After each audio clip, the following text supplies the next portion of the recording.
Hey guys, it's Nancy, and I thought I would bring my blog again to YouTube. It's on my website, carouselcoaching.com. I know sometimes it's easier to listen while you're driving or doing something else. So we don't have the time to read these days. So here is from Wednesday, May 1st. And the name of this one is Being a Good Student. Through the years, it has been a goal of mine to be an extraordinary teacher. I have studied teachers, learned from very good instructors, as well as learned from some super educated people who were less skilled at passing the knowledge along. One way that I became a better teacher was by being a better student. One's job as a good student is to be honest with yourself so that you can be honest with your trainer. It is important to feel the flow and purpose of the lesson and be cognizant of when to ask questions and when to shut up and ride. Most of all, to be a good student, one needs to value learning. Many times when I'm teaching a new client, it can happen that the rider is not able to accept help. I needed to value learning over knowing in order to maximize my time in lessons. I believe it's helpful to watch a clinician or instructor prior to taking a lesson. Knowing that you value the same things as your instructor will help you when you're being asked to do something that's difficult, or maybe it just seems a little different. Our bodies and minds always want to stay with what's familiar. If we are asked to step out into discomfort, we may resist the change. Knowing that you like what the instructor is doing with his or her own horses and clients will help to stay in that student persona. Balance is also super important in riding. It is important to practice your balance on and off the horse. Knowing your strengths and weaknesses, and if you had any one-sidedness, will help you understand and influence your horse correctly when being asked to ride in a certain way.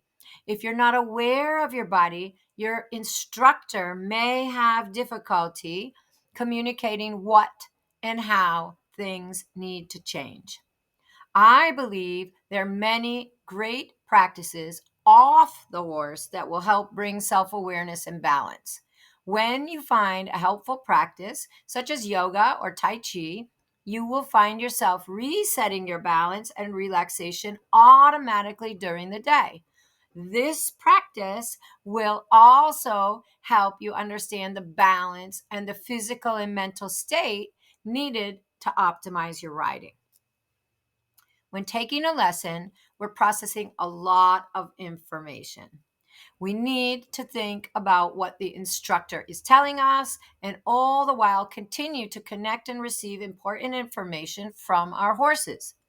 Knowing a natural state of relaxation and balance will help manage the horse better and notice pressure before it becomes unmanageable.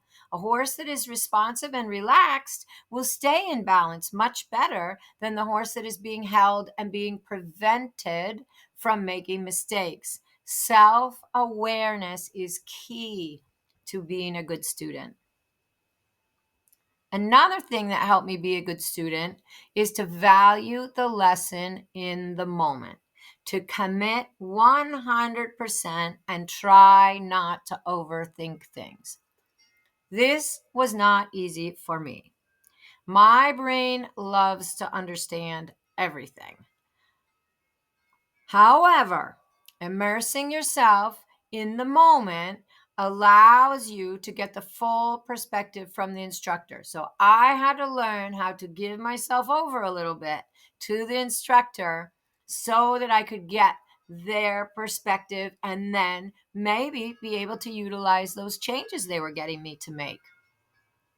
Later, I can decide what parts of that lesson I really liked and if there were some aspects that I don't want to take forward into my future riding.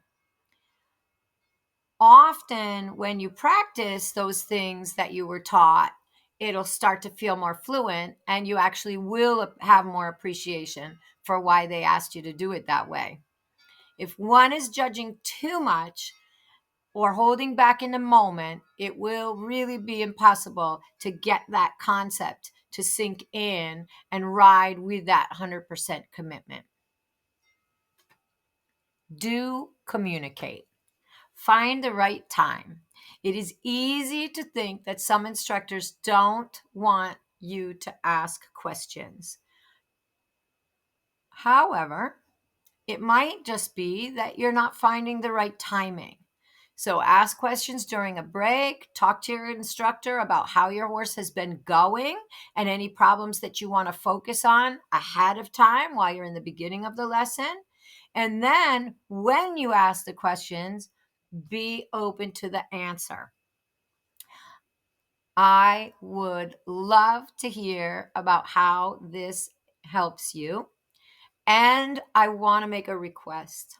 We are very close to 1,000 subscribers on this Carousel Classroom YouTube channel. And I can't tell you how exciting that is. Let's get this information out to even more people. So please like and subscribe, send the videos or recommend the videos to anybody that you think might benefit. And once we get to that 1,000 mark, then a lot more people are going to be able to access this and join in our Love to Ride community. So you also can email me anytime at nancylavoie@dressagehorses@gmail.com and let me know if you have questions or how this is benefiting you. Have a great day.